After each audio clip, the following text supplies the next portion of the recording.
Hi friends, இங்கே பாருங்கள், நாகாத்தம்மா கோயிலுக்கு வந்திருக்கோம். இன்றைக்கி பஞ்சமி, நாக சதுர்த்தி, அடுத்தது நாக பஞ்சமி. இங்கே பாருங்கள் எப்படி பண்ணியிருக்காங்க. ஒவ்வொருத்தவங்களும் நல்லா கவனித்து பாருங்கள். யாருக்கு கல்யாணம் நடக்கலையோ நல்லபடியாக சாமியை கும்பிட்டுக்கோங்க. நேரடியாக உங்களுக்கு நான் ஃபோட்டோ எடுத்து அனுப்பிச்சி வைக்கிறேன். நான் இங்கே பாருங்கள், நல்லபடியாக கல்யாணம் நடக்கணும், நல்லபடியாக மாலை எடுத்து தரணும்னு எல்லோரும் வேண்டிக்கங்க.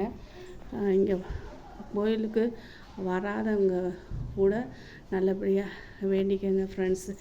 எல்லாருமே நல்லா இருக்கணும். இங்கே பாருங்கள், பால் முட்டை எல்லாம் வச்சுருக்காங்க நாகாத்தம்மா. இங்கே பாருங்கள்,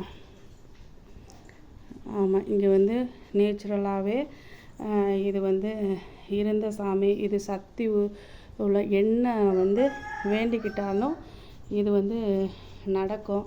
நீங்கள் எல்லோரும் வேண்டிக்கங்க. எல்லாருமே நல்லா இருக்கணும். கல்யாணம் ஆன பிள்ளையெல்லாம் நல்லபடியாக வேண்டிக்கங்க. குழந்தை இல்லாதவங்க குழந்தை பிறக்கணும்னு வேண்டிக்கங்க. வீடு இல்லாதவங்க வீடு இருக்கணும்னு வேண்டிக்கங்க. எந்த கஷ்டமும் இருக்கக்கூடாது, நல்லபடியாக வாழணும், எந்த பிரச்சனையும் இருக்கக்கூடாதுன்னு ஒவ்வொருத்தவங்களும் நீங்கள் வேண்டிக்கங்க. நல்ல படிப்பு கொடுக்கணும் அப்படின்னு வேண்டிக்கங்க. Thank you friends.